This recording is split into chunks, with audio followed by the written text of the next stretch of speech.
नमस्कार माझ्या विद्यार्थी मित्रांनो, आपण मॅथमॅटिक्स 1 चा दुसरा लेसन बघत आहे. गेल्या 12 व्हिडिओपासून आतापर्यंत आपले 12 व्हिडिओ झालेले आहे या लेसनसाठी. या धड्याचं नाव आहे वर्ग समीकरणे क्वाड्रॅटिक इक्वेशन. याच्यामध्ये एकूण 6 प्रॅक्टिस सेट आहे. Total practice sets are 6.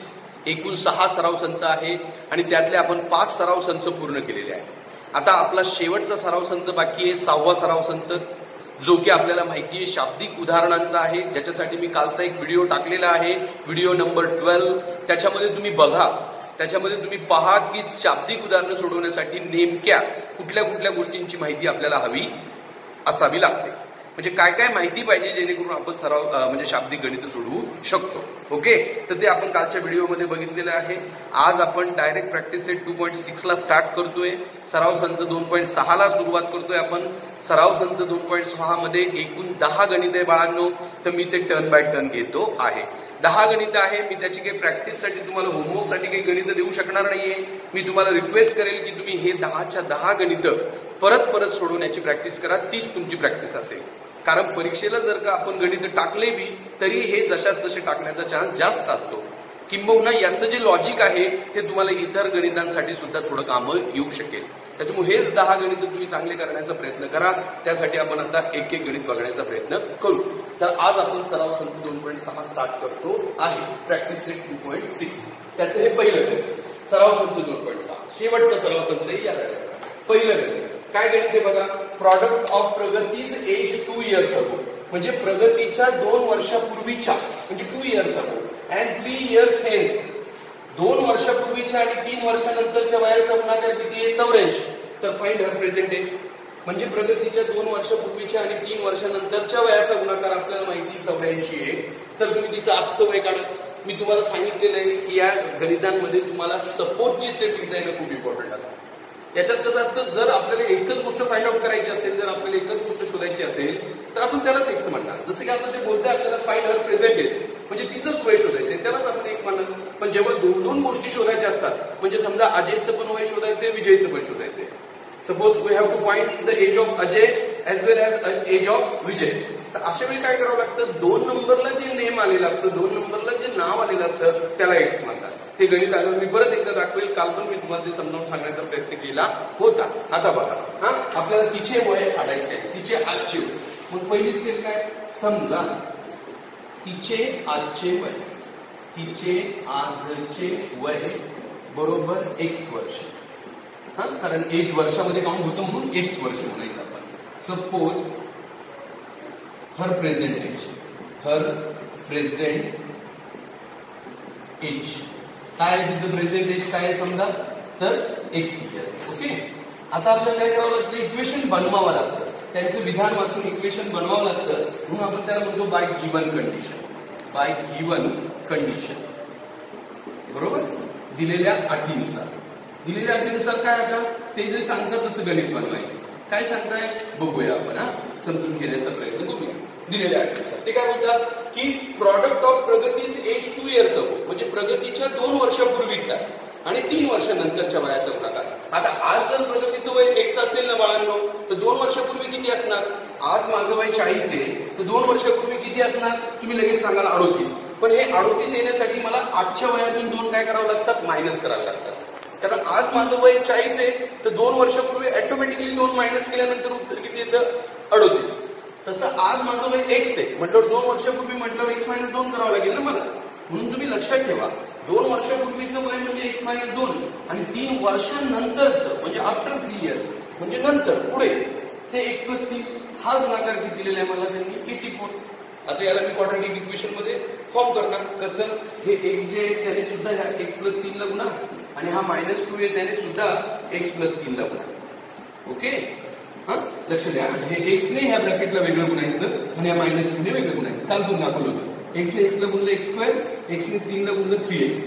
ह्या मायनसने गुणताना याची साईन चेंज होतं बरं का. दोघं प्लस आहे म्हणून दोघं मायनस होणार आहे. एखादं जर मायनस असतं तर प्लस झालं असतं. कारण मायनसने मल्टिप्लाय करताना ब्रॅकेटची साईन चेंज करायला लागतात, हे तुम्हाला लक्षात ठेवायचं. 2 ने x ला मल्टिप्लाय करा 2x, प्लसचं चिन्ह मायनस, 2 3 6 परत मायनस बरोबर 84. राईट. आता मी तुम्हाला काल सांगितलं होतं की जे लाईट टर्म्स असतात त्यांचे ऍडिशन सबट्रॅक्शन होत असते. याला लाईक टर्म्स म्हणतात या दोघांना, कारण हे दोघं एक्स एक्सचे, यांचा जो व्हेरिएबल आहे तो सेम आहे, याला लाईक टर्म्स म्हणतात बाळांनो. म्हणून हे एक्स वर्ग जशाच तसा आणि इथं 3x आणि 2x ची वजाबाकी एक्स येईल आणि मोठ्या संख्येचं काही चिन्ह. लक्षात ठेवा, दोघं प्लस असते तर बेरीज केली असते, दोघं मायनस असते तरी बेरीज केली असते. एक प्लस आणि एक मायनस म्हणून वजाबाकी करा आणि आलेल्या उत्तराला मोठ्या संख्येचे चिन्ह द्या. आणि मग हे -6 ते +84 इकडे येऊन -84 इज इक्वल टू 0. म्हणजे एक्स वर्ग plus x -90 is equal to 0. आत्ताशी माझं क्वाड्रेटिक इक्वेशन तयार झालं बाळांनो. हे क्वाड्रेटिक इक्वेशन बनवलं मी आणि आज मला ह्या प्रॅक्टिस सेटमध्ये तुम्हाला क्वाड्रेटिक इक्वेशन बनवायला शिकवायचंय. फक्त सोडवायला तुम्हाला येतच ते, पण जर तरी सोडवता येत नसेल तर मग आपल्याला ही गणित शिकू आपण शकत नाही. कारण तुम्हाला सगळ्यात पहिल्यांदा प्रॅक्टिस सेट 2.2 ची चांगली तयारी करावी लागेल, कारण तिथं आपण याला सॉल्व्ह करायला शिकलेलो आहे फॅक्टरायझेशन मेथड. त्याच्यानंतर 2.3 मध्ये पण आपण एक मेथड शिकलो होतो कम्प्लिटिंग द स्क्वेअर मेथड, पूर्ण वर्ग पद्धत. आणि 2.4 मध्ये पण एक मेथड शिकलो होतो फॉर्म्युला मेथड, सूत्र पद्धत. त्या तिन्ही पद्धती तुम्हाला यायला पाहिजे, पण ह्या शाब्दिक उदाहरणासाठी तुम्हाला 2.2 मध्ये शिकलेली मेथड लागणार आहे आणि ती म्हणजे अवयव पद्धत, फॅक्टरायझेशन मेथड. आता इथं फॅक्टर कुणाचे काढायचे? -90चे. हे बघा इथे मी परत एकदा लिहितो ते इक्वेशन. आता तुम्हाला काय करावं लागतं माहिती आहे सगळ्यांना, ह्या -90ला फॅक्टर पाडायचे. -90चे फॅक्टर म्हणजे असे कोणत्या पण दोन संख्या सांगा त्यांचा गुणाकार 90 यायला पाहिजे. ह्या -90चे फॅक्टर म्हणजे काय, 90 गुणाकार आला पाहिजे अशा कोणत्याही दोन संख्या सांगा, पण तो -90 असल्यामुळे त्याच दोन संख्यांची वजाबाकी तुम्हाला 1 आणावी लागेल. इथं काही नसतं म्हणजे 1 असतं, इथं वजा आहे म्हणून त्या दोन संख्यांची तुम्हाला वजाबाकी करून एक उत्तर येतं का चेक करावं लागेल. तुम्ही म्हणाल समजा 1590, पण प्रॉब्लेम काय होतो, यांचा गुणाकार 90 येतोय, हे 90चे फॅक्टर आहे, पण यांची वजाबाकी करून बघा 1 येते का? नाही, म्हणून हे चालणार नाही ना. मग काही 90 चालेल, कारण 10 आणि 9ची वजाबाकी 1 येते, म्हणून फॅक्टर 15 आणि 6 नाहीये, तर मग काय आहे 10 आणि 9. परत यांना चिन्ह द्यावं लागतं. जेव्हा पण हे असं वजाचं चिन्ह असेल ना तेव्हा इथले चिन्ह दोन्ही वेगळे वेगळे येतात. याला मायनस आलं तर याला प्लस आणि याला प्लस तर याला मायनस. इथे जेव्हा प्लस येतं ना तेव्हा दोन्ही चिन्ह प्लस प्लस किंवा दोन्ही मायनस मायनस येतात. लक्षात ठेवा, हे मायनस म्हणून आता इथे काय होतं, हे प्लस येतं 10ला प्लस आणि याला मायनस. हे बघा इथलं चिन्ह मोठ्याला आणि छोट्याला वेगळं, हे त्याचे फॅक्टर आहे, हे आपल्याला इकडे दाखवायचे. x² + 10x -9x -90 is equal to 0. नाव x कॉमन, हे सगळं माहिती आहे तुम्हाला. हे जर माहित नसेल तर तुम्हाला हा प्रॅक्टिस सेट शिकायला जमणारच नाही बाळांनी. पहिल्यांदा हे माहितीच असायला पाहिजे. x + 10 in one bracket, x - 9 in another bracket is equal to 0. x + 10 is equal to also 0 or x - 9 is equal to x 0. x is equal to +10 चं काय होतं -10 आणि -9 चं काय होतं 9. आपल्याला दोन आन्सर येतात, पण हे जे दोन आन्सर असतात का यातलं एक आन्सर मायनस असतं आणि एक आन्सर जनरली प्लस असतं. तर जे मायनस आन्सर येतं ते आपल्याला मान्य नसतं, कारण कुणाचंही एज आजपर्यंत तुम्ही ऐकलं का एखाद्याचं एज -10 इयर्स आहे, -20 इयर्स आहे, असं कधी वय असूच शकत नाही बाळांनी. म्हणून ही किंमत आपल्याला मान्य नाहीये, म्हणून आपण असं लिहू त्यांना सांगतो. But x is equal to -10 is not applicable, is not applicable असं आपल्याला सांगावं लागतं बाळांनो त्यांना. म्हणजे x बरोबर 10 म्हणजे -10 अग्राह्य आहे, अग्राह्य येते आपल्याला, मान्य नाही, ते उत्तर असू शकत नाही. मग जर ते उत्तर असू शकत नाही तर याचा अर्थ एक्सचं उत्तर काय असणार नाही. एक्स जर 9 आला, एक्स 9 हा नाही, एक्स हा नाही, मग एक्स 9 आला याचा अर्थ प्रगतीचा आजचं वय किती आहे, एक्स बोललेलो आहे ना आपण. म्हणून तुम्ही म्हणू शकता प्रगतीचे आजचे वय, प्रगतीचे आजचे वय 9 वर्ष आहे. प्रेझेंट एज ऑफ प्रगती इज 9 इयर्स. असं एवढं उत्तर लिहावं लागेल म्हणजे तुम्हाला. लक्षात ठेवा, याला वर्ड प्रॉब्लेम म्हणतात. काय म्हणतात त्याला? Word problem. वर्ड प्रॉब्लेम तुम्हाला जमला पाहिजे. लक्षात ठेवा, तुम्ही कसं सॉल्व्ह केले नाही तुम्हाला परत व्हिडिओ बघू शकता तुम्ही. हा ओके. आता आपण दुसरा प्रश्न बघू, सेकंड क्वेश्चन. लक्ष द्या, 2 क्रमागत समनैसर्गिक संख्यांच्या वर्गांची बेरीज 244 आहे तर त्या संख्या शोधा. 2 क्रमागत सम, मी काल तुम्हाला शेवटी तुम्हाला दिलेल्या होत्या बघा, 2 संख्या कशा मांडायच्या. 2 संख्यांची गणित विचारतात, पण त्याचे 3 प्रकार आहेत. कधी कधी 2 नैसर्गिक संख्यांचं विचारतात, 2 नॅचरल नंबर. कधी कधी 2 समनैसर्गिक संख्या विचारतात, 2 इव्हन नॅचरल नंबर. कधी कधी 2 विषम नैसर्गिक संख्या विचारतात, 2 ऑड नॅचरल नंबर. असे 3 प्रकारचे गणित असतात. ओके. तर या समसंख्या आहे 2 क्रमागत. क्रमागत समसंख्या कशा असतात माहिती का बाळांनो? समजा 1 8 1 दुसरी किती असते 10, 1 12 1 दुसरी किती असते 14. यांना कॉन्झिक्युटिव्ह इव्हन नॅचरल नंबर म्हणतात त्यांना. क्रमागत. तर याचा अर्थ जर तुम्ही लक्षात घेतला तर पहिली जी पण संख्या असते का तिच्यानंतर दुसरी संख्या कशी येते +2 करून. 16 + 2 केले की 18 भेटतात बघा. म्हणून आपण पहिली संख्या जर x मांडली तर दुसरी +2 करून काय येईल x +2. म्हणून दोन संख्या आपल्याला आता कशा म्हणायच्या आहेत x आणि x +2. कारण या कॉन्सिक्युटिव्ह इव्हन नंबर्स आहे. यांना कॉन्सिक्युटिव्ह इव्हन नंबर्स म्हणतात. यांना समनैसर्गिक संख्या म्हणतात. कारण या लगातार येणाऱ्या दोन समसंख्या असतात बघा 12, 14, 8, 10, 16, 18. तर यांच्यामध्ये +2चा गॅप असतो. म्हणजे 16च्या मध्ये +2 केले की 18 भेटतं. तसं आपल्याला x मध्ये +2 केले की दुसरी इव्हन नॅचरल नंबर भेटते. म्हणून आपल्याला इथं सपोर्टची स्टेप काय समजायची समजून घ्या तुम्ही की समजा दोन क्रमागत समनैसर्गिक संख्या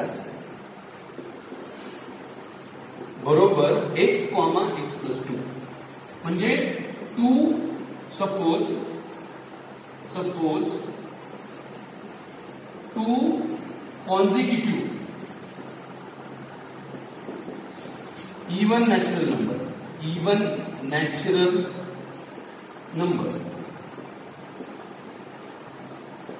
x, x + 2 राईट ना. तर आता आपल्याला काय करायचंय बाय गिव्हन कंडिशन.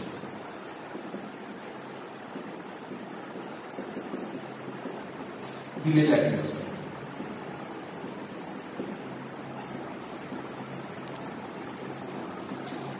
तुमच्या लक्षात आलं का मी दोन संख्या x, x + 2 का म्हटलो कारण त्यांनी ज्या दोन संख्या दिलेल्या आहेत त्या समनैसर्गिक दिलेल्या आहेत. क्रमागत समनैसर्गिक संख्या कॉन्सिक्युटिव्ह इव्हन नॅचरल नंबर. हे बघा या क्रमागत समसंख्या असतात. काय वाटतं तुम्हाला या जी पहिली असते का तिच्यात +2 केले की दुसरी भेटते. 6 + 2 ही 8 असते बघा. म्हणून पहिली जर x पकडली तर दुसरी x + 2 करावी लागते ना आपल्याला. सम आल्या तरी x, x + 2 पकडा. विषम आल्या तरी x, x + 2 पकडा. म्हणजे ऑड किंवा इव्हन असा शब्द आला रे आला. कॉन्सिक्युटिव्ह ऑड, कॉन्सिक्युटिव्ह इव्हन त्यावेळेस तुम्हाला त्या दोन संख्या x आणि x + 2 पकडावी लागेल. आणि फक्त नॅचरल नंबर आल्या, फक्त नैसर्गिक संख्या तर मग त्या x आणि x + 1 पकडा. 1 कारण नॅचरल नंबर मध्ये फक्त 1चा गॅप असतो. पण इव्हन आणि ऑड मध्ये 2-2चा गॅप असतो. म्हणून +2च्या भाषेत लिहावं लागतात. हे तुम्ही समजून घ्या. सपोज कसं आता गणित बनवण्यासाठी काय सांगितलेले त्यांनी की त्या दोन क्रमागत समनैसर्गिक संख्यांच्या वर्गांची बेरीज 244. त्यांच्या वर्गांची बेरीज ह्या त्या दोन संख्या यांच्या वर्गांची बेरीज करायची आपल्याला. पहिली संख्या x तिचा वर्ग करा, दुसरी संख्या x + 2 तिचा वर्ग करा आणि मग त्यांची बेरीज किती आहे 244. तर असं बनतं बघा बाळांनो. लक्ष द्या. दोन क्रमागत समनैसर्गिक संख्यांच्या वर्गांची बेरीज किती आहे 244. म्हणून पहिली संख्या तिचा वर्ग प्लस दुसरी संख्या तिचा वर्ग ही बेरीज 244. आता बेरीज कशी करायची ह्या x चा वर्ग तशाच तसा घ्या. याचा वर्ग काढायची टेक्निक समजून घ्या. ह्या पहिल्याचा वर्ग काढायचा काढला मग ते सगळ्यांचा गुणाकार करायचा. ते 2 4x आणि मग ह्या दोनचा वर्ग काढायचा 4. हे बघा याचा वर्ग काढण्याची सिस्टम समजून घ्या. पहिल्याचा वर्ग सगळ्यांचा गुणाकार आणि दुसऱ्याचा वर्ग. समजा मला तुम्ही p+5 चा वर्ग काढायला लावला तर कसं काढायचा p चा वर्ग म्हणजे पहिल्याचा वर्ग. आता सगळ्यांचा पाडा म्हणा 5 × 10p 10p गणित प्लस आहे तर प्लस आणि मग ह्या 5 चा वर्ग 25 असं काढायला लागतं. परत बघा m+7 चा वर्ग काढायला लावला तुम्ही तर पहिल्याचा वर्ग म्हणजे m चा वर्ग सगळ्यांचा पाडा 7 × 14 m म्हणजे या दोन अंकांचा पाडा आणि m लावायचं आणि मग या 7 चा वर्ग एकूण करायचा. कारण हा एक a + b चा वर्गाचा फॉर्म्युला आहे बाळांनो. पहिल्याचा वर्ग सगळ्यांचा गुणाकार आणि दुसऱ्याचा वर्ग. हे लक्षात राहील का. मध्ये जर मायनसचं चिन्ह आलं तरी जमलं पाहिजे. पहिल्याचा वर्ग म्हणजे x चा वर्ग. आता तिघांचा जर गुणाकार केला तुम्ही तर 3 × 6x येतो बघा 6x. कारण 3 × 6x पण हे मायनस येतं -6 आणि -3चा वर्ग पण कसा येतो प्लस. वर्ग नेहमी प्लसच येत असतो कोणत्याही संख्येचा. लक्षात येत असेल तुमच्याही सगळ्यांच्या. येतंय का बघा. आता हे पहिल्याचा वर्ग म्हणजे x चा वर्ग सगळ्यांचा पाडा म्हणजे 4x बघताय ना तुम्ही आणि 2चा वर्ग परत किती येतो 4. असा हा ब्रॅकेटचा स्क्वेअर काढावा लागतो. हा तुम्हाला जमला पाहिजे.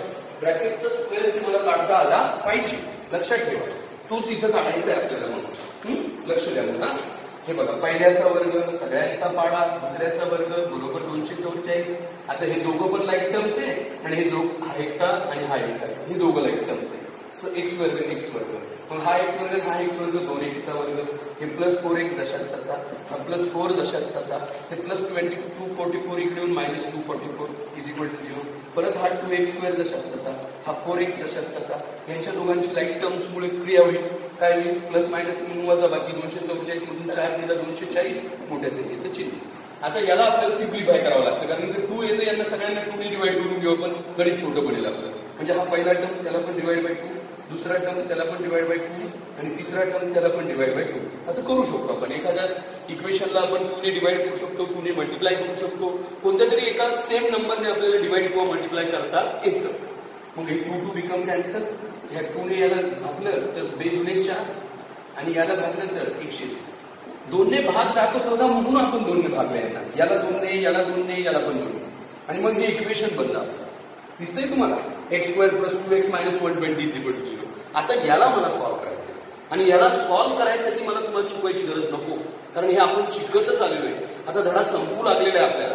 आणि आता जर कुणाला असा प्रश्न निर्माण होत असेल की याला कसं सोडवायचं, तर मग त्याच्यासाठी हा धडा खूप अवघड राहणार आहे, कारण ते तुम्हाला येतच असायला पाहिजे. अवयव पद्धत तुम्हाला माहिती आहे. परत एकदा बघून घेऊ आपण. x² + 2x - 120 = 0 असं इक्वेशन बनलेलं आहे तुमचं. दिसतंय तुम्हाला. त्याला मी सॉल्व्ह करून दाखवतो. याचे फॅक्टर पाडतो आपण -120 चे. आठवतं का तुम्हाला? अशा कोणत्या पण 2 संख्या सांगा ज्यांचा गुणाकार 120 येतो, पण एक कंडिशन आहे की त्यांची वजाबाकी 2 आली पाहिजे. इथं वजा आहे म्हणून वजाबाकी 2 आली पाहिजे. इथं प्लस असेल तर त्यांची बेरीज आली पाहिजे. आता इथं वजा आहे म्हणून वजाबाकी किती आली पाहिजे? 2. तर अशा 2 संख्या कोणत्या आहे? 12 आहे 120. तर याची वजाबाकी 2 येते. परत हे प्लस आहे म्हणून याला प्लस द्या, याला काय द्या? मायनस. कारण जेव्हा पण गणित मायनस असतं तेव्हा प्लस मायनस चिन्ह असतं. आता हेच फॅक्टर इथे वापरा मधल्या पदासाठी, कारण ही मधल्या पदाची काय असते? फोड. म्हणून ते पहिला फॅक्टर आहे +12x, दुसरा फॅक्टर आहे -10x. -120 = 0. मग x कॉमन येतो, मग x + 12, मग -10 कॉमन येतो, परत x + 12 = 0. In one bracket x + 12, in another bracket x - 10 = 0. मग x + 12 = 0 or x - 10 = 0. x -12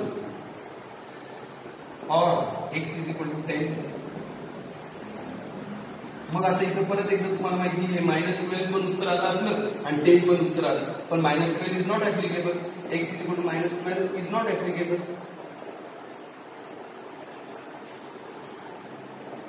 म्हणजे x बरोबर -12 अग्राह्य आहे. जर x बरोबर -12 अग्राह्य असेल ना बाळांनो, तर मेन आन्सर तुमचं एकच आहे फक्त. x बरोबर -12 हे उत्तर नाही आपलं. म्हणजे x बरोबर किती असणार? 10. जर x 10 आला तुमचा, तर याचा अर्थ पहिली संख्या तुमची कोणती? ती 10 आणि दुसरी 10 + 2 म्हणजे काय? ती 12. म्हणून त्या दोन संख्या पहिली संख्या x आहे तुमची म्हणून 10 आणि दुसरी x + 2. हे बघा, हे 10 आणि हे 10 + 2 म्हणजे 12. म्हणून 10, 12. That 2 numbers are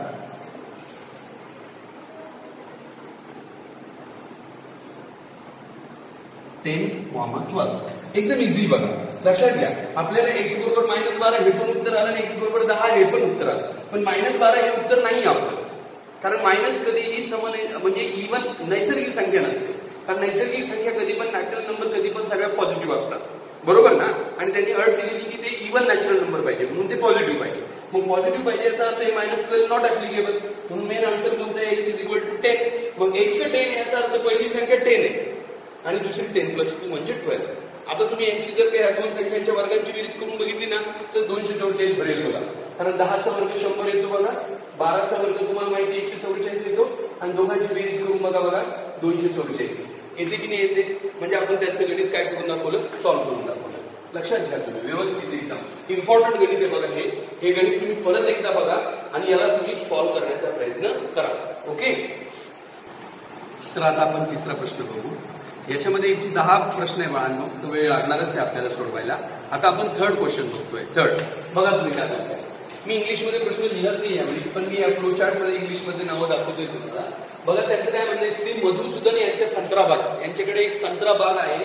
म्हणजे एक संत्रा बाग आहे, त्यात आडव्या रांगेतील झाडांची संख्या ही उभ्या रांगेतील झाडांच्या संख्येपेक्षा 5 ने जास्त आहे. म्हणजे आडव्या रांगेमध्ये जे झाडं आहे, number of trees in row, हे कसे आहे?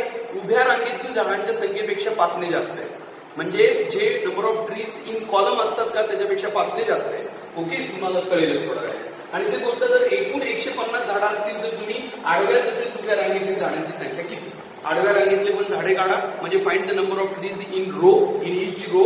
आणि उभ्या रांगेतील झाडांची संख्या पण काढा, find the number of tree in each column. म्हणजे प्रत्येक कॉलम मध्ये. एकदम सोपं असतं पहा.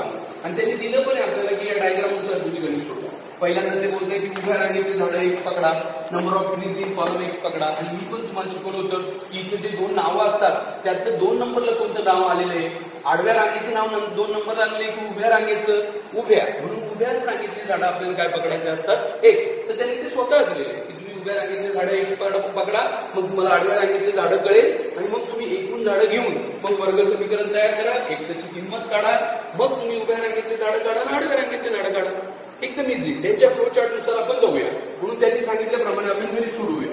समजा उभ्या रांगेतील झाडे, उभ्या रांगेतील झाडे एक्स, नंबर ऑफ ट्रीज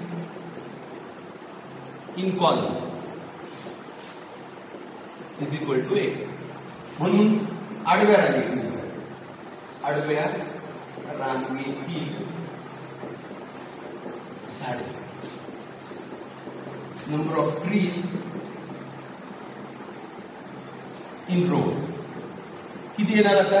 उभ्या रांगेपेक्षा आडव्या रांगेतले झाडं किती? 5 ने जास्त आहे. आडव्या रांगेतले जे झाडं आहे ना म्हणजे आडव्या रांगेतले ते ह्या उभ्या रांगेपेक्षा 5 ने कसे जास्त, मोर. म्हणून तुम्हाला एक्स प्लस किती घ्यावं लागेल? 5. राईट. आणि आता बोलतात ते की total trees, total trees, total trees म्हणजे एकूण झाडं. एकूण झाडे किती सांगा? एकूण झाडे किती आहे? 150. पण कसं असतं माहिती का? एकूण झाडं कसे भेटत असतात माहिती का तुम्हाला? कधी पण समजा आपल्याकडे इथं 5 रांगा आहेत झाडांच्या. आडव्या रांगेत बघा तुम्ही 5 झाड आहेत आणि उभ्या रांगेत 3च आहे. तर किती झाडं होतील आता हे सांगा मला तुम्ही सगळे. समजा आडव्या रांगेत किती झाडं घेतले मी? 5 आणि उभ्या रांगेत 3 घेतले. तर तुम्ही झाडं मोजा बरं किती आहे. हे आडव्या रांगेत 5 आहे, उभ्या रांगेत 3 आहे. ते सगळे झाडं किती आहे? 3 आणि 3 6, 3 9, 3 12 आणि 3 15. 15 आहे की नाही? मग हा 15 आकडा कसा भेटतो आपल्याला? ह्या उभ्या आणि आडव्या रांगेतल्या संख्यांचं काय करावं लागतं आपल्याला? गुणाकार. तेव्हा एकूण भेटतं बघा, टोटल नंबर. एकूण झाडं आपल्याला माहिती आहे 150. पण हे एकूण झाडं कसे भेटणार आहे? जसं की इथं आपल्याला एकूण झाडं माहिती आहे 15 आहे. एकूण झाडं किती आहे? 15. पण हे कसं भेटले? ह्या आडव्या रांगेतल्या झाडांचा आणि उभ्या रांगेतल्या झाडांचा काय करावं लागलं आपल्याला? गुणाकार. तसं इथं करू आपण. या आडव्या रांगेतल्या आणि उभ्या रांगेतल्या झाडांचा काय करू आपण? गुणाकार. एक्स गुणिले एक्स प्लस 5 बरोबर 150. हे का केलं आपण हे समजून घ्या तुम्ही. कारण जेव्हा पण आपल्याला टोटल माहिती आहे ती टोटल कशी कॅल्क्युलेट करणार? जसं की इथं पण आपल्याला टोटल माहिती आहे. इथे किती झाडं आहे? आडव्या रांगेत किती सांगा मला? 5. उभ्या रांगेत किती आहे? 3. आणि टोटल मोजावर किती आहे? तर 15. हे टोटल येण्याची गोष्टच ती असते की यांच्या दोघांचं काय करावं लागतं? गुणाकार. मग तसं आपल्याला इथं टोटल 150 माहिती आहे, पण तो कसा आला? यांच्या दोघांच्या गुणाकाराने. हे तुम्ही समजून घ्या. Condition is very important. लक्ष द्या तुम्ही. आणि आता काय गुणाकार सोपं आहे. एक्स वर्ग प्लस 5x बरोबर 150. मग प्लस 150 इकडे येऊन मायनस होईल. आणि आता फॅक्टर पडायचे. फॅक्टर परत एकदा सांगा मला कुणाचे पडणार? -150चे. म्हणजे अशा कोणत्या पण 2 संख्या सांगा ज्यांचा गुणाकार 150 आला पाहिजे. आणि तशा तुमच्याकडे खूप संख्या आहे. 15 10 150, 25 सक 150, 30 5 150, 50 त्रिक 150, 150 एक 150. अशा खूप संख्या आहे बाळांनो ज्यांचा गुणाकार 150 येऊ शकतो. पण आपली दुसरी एक अट असते की त्यांची वजाबाकी आपल्याला किती आणायची आहे? 5. मग आता सांगा तुम्ही मला अशा 2 संख्या ज्यांची वजाबाकी तर 5 आली पाहिजे. इथं वजा आहे ना म्हणून त्यांची वजाबाकी एवढी आली पाहिजे 5. म्हणून त्या संख्या 15 आहे 150. कारण यांचीच वजाबाकी किती येते? 5. आणि मी सांगितलं होतं इथं प्लस असेल तर याला प्लस द्या आणि याला काय द्या? मायनस. कारण हे वजाबाकीचं गणित आहे. वजाबाकीचे गणितात असे 2 चिन्ह वेगळेच येतात. एक प्लस आलं तर दुसरं मायनस येतं, एक मायनस आलं तर दुसरं प्लस येतं. जर हेच गणित बेरजेच असतं ना तर दोन्ही प्लस आले असते आणि दोन्ही मायनस. आता ते मला विचारत नका बसू की सर ते कसं आहे. त्याच्यासाठीच तर आपण प्रॅक्टिस सेट 2.2 शिकलेलो आहे. तो तुम्ही परत एकदा बघून घ्या बाळांनो. परत ताण नको. म्हणून हे 150चे अवयव आहे बाळांनो. 15 10 150 प्लस मायनस. ओके. आणि हे वापरायचं. x चा वर्ग plus 15x minus 10x minus 150 बरोबर 0. आता x कॉमन येईल मग x प्लस 15. आता मायनस 10 कॉमन येईल मग x plus 15 is equal to 0. In one bracket x plus 15, in another bracket x minus 10 is equal to 0. म्हणून x plus 15 बरोबर पण 0 किंवा x minus 10 बरोबर पण 0. मग आता हा प्लस 15 तिकडे जाऊन काय होतो? मायनस. आणि हा मायनस 10 तिकडे जाऊन काय होतो? 10. म्हणून x इज इक्वल टू -15 हे एक आन्सर आलं आणि x इज इक्वल टू 10 हे एक आन्सर आलं. पण तुम्हाला माहिती सगळ्यांना की 15 -15 ते आपला आन्सर असूच शकत नाही, कारण कुठल्याही रांगेत अशी -15 झाडे असतात का कधी? मायनस हे उत्तर नसतं. म्हणून तुम्हाला सांगावं लागेल की but x is equal to -15 is not applicable, is not applicable. म्हणजे x बरोबर -15 अग्राह्य आहे. जर x बरोबर -15 अग्राह्य आहे ना बाळांनो, तर तुमचा याचा अर्थ x बरोबर किती उत्तर आलाय आता? 10. x जर 10 आलं तर तुम्हाला समजून गेलं उत्तर. आता याचा अर्थ आपल्याला सांगावं लागेल की उभ्या रांगेतली झाडे किती आहे? 10, आणि आडव्या रांगेत 10 पेक्षा 5 जास्त म्हणजे किती? 15. मग सांगा तुम्ही. म्हणून त्या बाबतीत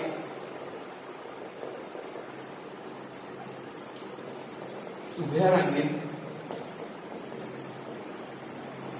10 झाडे व आडव्या रांगेत 15 झाडे आहेत. Therefore, there are 10 trees in each column and 15 trees in each row. एकदम इझी बाळांनो. कसं काय आलं ते 10 आणि 15? कारण एक्सचं व्हॅल्यू किती आलं? 10. एक्स म्हणजे उभ्या रांगेतली झाडं, म्हणून उभ्या रांगेतली झाडं किती? 10, आणि आडव्या रांगेत या 10 मध्ये +5 करा म्हणजे किती? 15. म्हणून हे 10 आणि हे उत्तर 15, आणि ते आपण सेंटेन्स मध्ये तसं सांगायचं. लक्षात ठेवा व्यवस्थित. आता आपण प्रश्न क्रमांक 4, क्वेश्चन नंबर 4. ओके, लक्ष द्या तुम्ही. भरपूर वेळ लागतोय आपल्याला एका गणितांना. समजून घ्या. इथं मी दोन्ही लँग्वेज मध्ये लिहिलंय. बघा, विवेक हा किशोरपेक्षा 5 वर्षांनी मोठा आहे. विवेक हा किशोरपेक्षा, 2 नंबरला नाव किशोर आलेलं आहे, लक्षात ठेवा. आणि त्यांच्या वयाचा गुणाकार व्यस्तांची, त्यांच्या वयांच्या गुणाकार व्यस्तांची बेरीज 106. आता हे काय नवीन प्रकार गुणाकार व्यस्त वगैरे ते तुम्ही समजून घ्या. आणि तर त्यांची आजची वय काढा, दोघांची पण आजची वय काढायची. Vivek is older than Kishor by 5 years. Vivek हा किशोरपेक्षा 5 वर्षांनी मोठा आहे. Vivek is older than Kishor by 5 years. The sum of their reciprocals of their ages is 1/6. Find their present age. आता सरळ एकच बाळांनो की दोघांची वय शोधायची आपल्याला, पण आपण दोघांना एक्स म्हणू शकत नाही. मी तुम्हाला सांगितलेलं आहे असं ज्यावेळेस 2 गोष्टी शोधायच्या असतात त्यावेळेस जे 2 नंबरला येतं त्याला एक्स म्हणा. सांगा 2 नंबरला कुणाचं वय आलं? विवेकचं की किशोरचं नाव आलं 2 नंबरला. म्हणून तुम्ही असं म्हणा की समजा किशोरचे आजचे वय, किशोरचे आजचे वय बरोबर x वर्ष, राईट ना?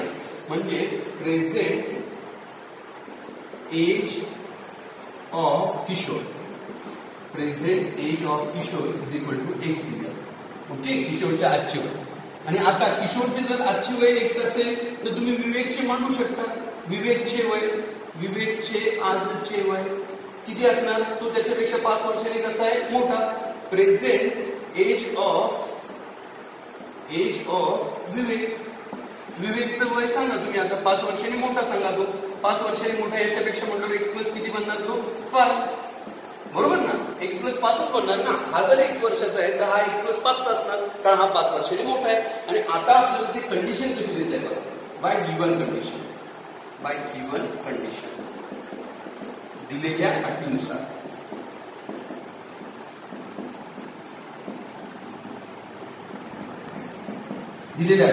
काय दिलेल्या अटीनुसार? की ते बोलत आहे त्यांच्या गुणाकार व्यस्तांची बेरीज, म्हणजे यांच्या दोघांची पण गुणाकार व्यस्त घ्या. गुणाकार व्यस्त कसा घेतात? एक्सचा 1/x घेतात. कुठल्याही संख्येचा गुणाकार व्यस्त म्हणजे त्याला आपल्याला काय करावं लागतं? म्हणजे इन्व्हर्ट विंडो करावी लागते. एक्सच्या खाली काही नसतं म्हणजे 1 असतं म्हणून ते 1/x बनतं.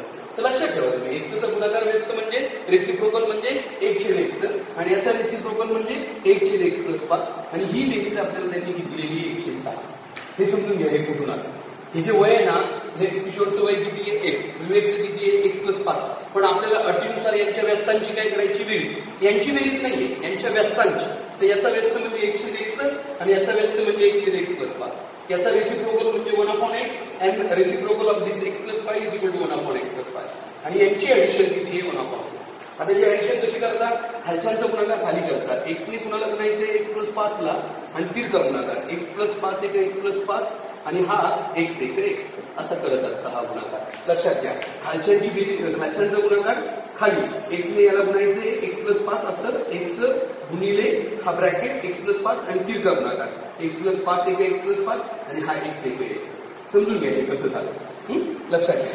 मग हे एक्स आणि एक्स किती एक्स बनतं 2x आणि हा 5 जशाच्या तसा आणि खाली एक्स ने एक्स ला मल्टिप्लाय केलं तर एक्सचा वर्ग आणि 5 ला मल्टिप्लाय केलं तर 5x दिसतंय का हे एक्स स्क्वेअर प्लस 5x आणि पुढचं 1/6 जशाच तसा.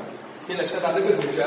हा एक्स आणि एक्स किती एक्स बनला 2x हा प्लस 5 जशाच्या तसा आणि हा एक्सचा एक्स स्क्वेअर आणि हा एक्स ने 5 ला गुणलं तर प्लस 5x. आता परत क्रॉस मल्टिप्लिकेशन इक्वल टूच्या इकडे आणि इकडे क्रॉस मल्टिप्लिकेशन करावं लागतं माहिती आहे सगळ्यांना. तर इकडे जर 1 ने गुणलं तर हे जशाच तसं राहतं बघा, कारण 1 ने मल्टिप्लाय केलं की काही चेंज होत नाही आणि इकडे 6 ने मल्टिप्लाय केलं ते 6 × 12 आणि 6 × 30. कळलं का तुम्हाला हा तिरका गुणाकार? इकडे 1 ने गुणलं जशाच तसं, इकडे 6 ने गुणलं हा गुणाकार. मग हा एक्स वर्ग हा प्लस 5x आणि तो प्लस 12x इकडून मायनस 12x तो प्लस 30 इकडून मायनस 30. तुम्हाला माहिती साईड चेंज केली की साईन चेंज करायचा. प्लस 12चं मायनस 12 प्लस 30चं मायनस 30. मग ही लाईक टर्म्स आहे दोघं, यांची ऍडिशन होईल की सबट्रॅक्शन कारण 1 प्लस आणि 1 मायनस. प्लस मायनस असलं की सबट्रॅक्शन करतात. 12 × 5 = 7x मोठ्या संख्येचं चिन्ह मायनस 30 बरोबर 0. हे बनलं बघा तुमचं क्वाड्रॅटिक इक्वेशन. बनलं का? आता याला सॉल्व्ह करा. किती कसं सॉल्व्ह करणार याला आपण? x² - 7x - 30 = 0 आहे ना ते. हे -30 चे फॅक्टर पाडणार आपण. कसे फॅक्टर पडणार -30 चे सांगा? अशा कोणत्या पण दोन संख्या सांगा ज्यांचा गुणाकार तर 30 आला पाहिजे, पण तो वजा असल्यामुळे त्याच दोन संख्यांची वजाबाकी ही 7 आली पाहिजे. म्हणून त्या दोन संख्या डायरेक्टली 30. मग हे मायनस येते याला मायनस याला काय प्लस. म्हणून x² - 10x + 3x - 30 = 0. ही त्याच्या मधल्या पदाची कोड असते. मग x कॉमन x - 10 + 3 x - 10 = 0. In one bracket x - 10, in another bracket x + 3 = 0. मग x - 10 = 0 or x + 3 = 0. मग -10 तिकडे जाऊन काय केलं जातं 10 साधा 10 होईल +10 आणि हा +3 तिकडे जाऊन काय केलं -3. आता इथं पण दोन उत्तर आले. x = 10 पण आलं आणि x = -3 पण आलं. पण तुम्हाला माहिती सगळ्यांना दोन्ही उत्तर असू शकत नाही. 10 आणि -3 पैकी आपल्याला कोणतं उत्तर मायनस नाही मान्य नाहीये -3, कारण कधीच कुणाचं वय -3 असू शकत नाही. म्हणून तुम्हाला सांगावं लागेल की but x = -3 is not applicable. x बरोबर -3 अग्राह्य आहे. जर हे उत्तर अग्राह्य असेल तर एकच उत्तर उरतं आणि ते उत्तर म्हणजे x बरोबर 10. जर x 10 असेल तर याचा अर्थ आपल्याला सांगावं लागेल की किशोरचं वय किती आहे 10 वर्ष, कारण किशोरला आपण x पकडलेलं आहे आणि त्याच्यानंतर जो विवेक आहे तो 5 वर्षांनी मोठा म्हणजे किती 15 वर्ष. म्हणून डायरेक्ट उत्तर लिहायचं. म्हणून किशोरचे आजचे वय 10 वर्ष व विवेकचे आजचे वय 15 वर्ष आहे. म्हणजे present age of Kishore is 10 years and present age of Vivek is 15 years. असं तुम्हाला उत्तर लिहावं लागेल बाळांनो. हे गणित पण इम्पॉर्टंट आहे.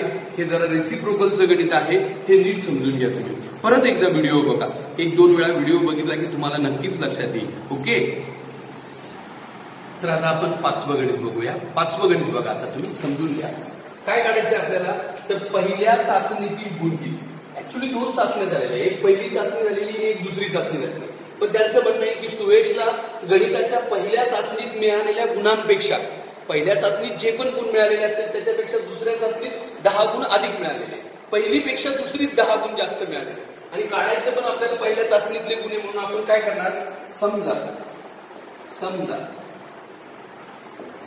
पहिल्या चाचणीतील गुण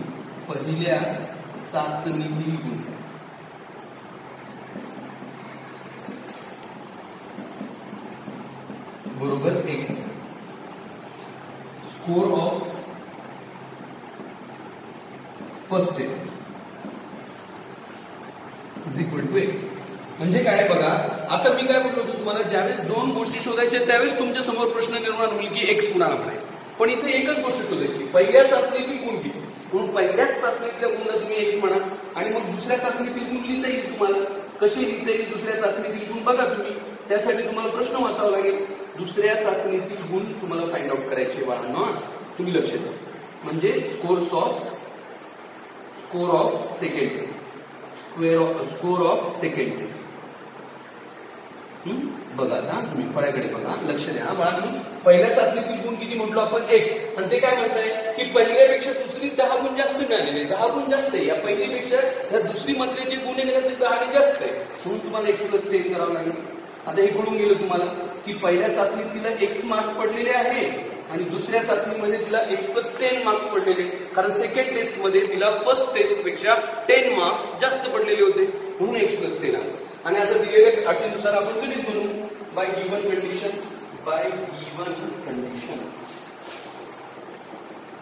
दिलेल्या अटीनुसार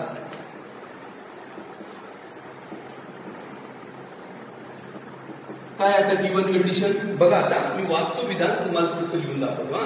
ते बोलता बघा दिलेल्या अटीनुसार बघा, बाय गिव्हन कंडिशन बघा ते काय बोलते आपल्याला ते बघावं लागेल. ते बोलताय दुसऱ्या चाचणीतील गुणांची 5 पट. हे दुसऱ्या चाचणीतले गुण आहे बघा, हे एक्स प्लस 10 आहे ना, याची 5 पट. 5 पट म्हणजे याच्या समोर 5 लावायचं. म्हणजे कसं 5 times the score of the second test. Second टेस्टचा स्कोअर कोणता आहे एक्स प्लस 10. सेकंड टेस्टचा स्कोअर काय आहे एक्स प्लस 10. त्याची 5 टाइम्स, त्याची 5 पट लिहिली. ही पहिल्या चाचणीतील, ही म्हणजे काय बरोबर पहिल्या चाचणीतील गुणांच्या वर्गाची. पहिल्या चाचणीतील गुण किती आहे एक्स, याचा पण काय घ्यायचा वर्ग. असं विधान लिहिता आलं पाहिजे, एकदम इझी कर. काय याचा अर्थ की हे दुसऱ्या चाचणीतील गुणांची 5 पट. दुसऱ्या चाचणीतील गुणांची 5 पट ही पहिल्या चाचणीतील गुणांच्या वर्गा इतकी. पहिल्या चाचणीतले गुण एक्स त्याच्या वर्गा इतकी.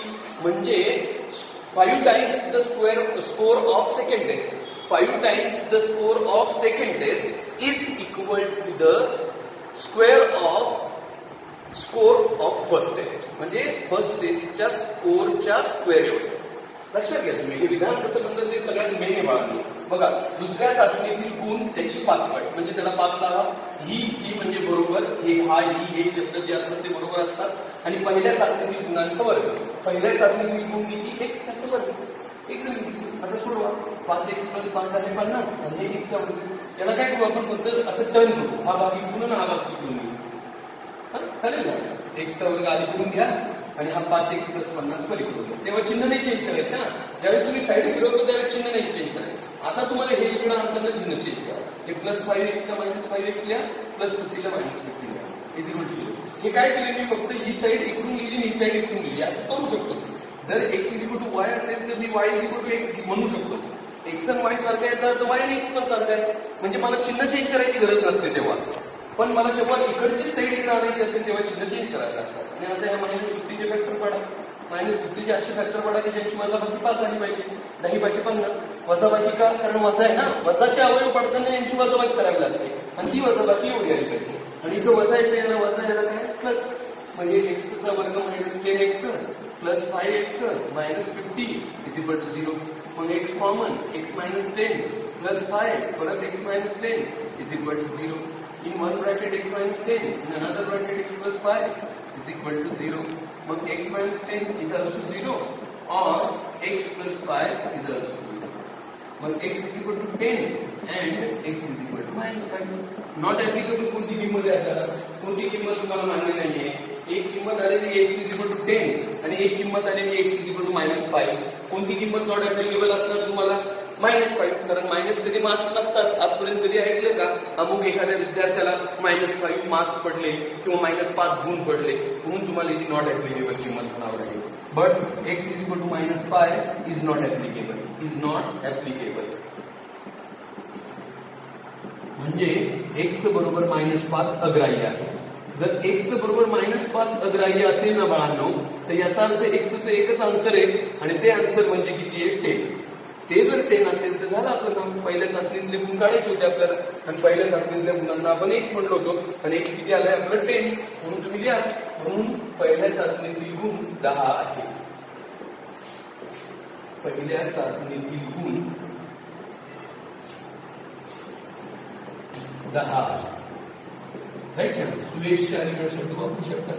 सुयशचे पहिल्या चाचणीतून 10. ओके, म्हणजे इंग्लिशमध्ये आपण लिहिणार की score of the first taste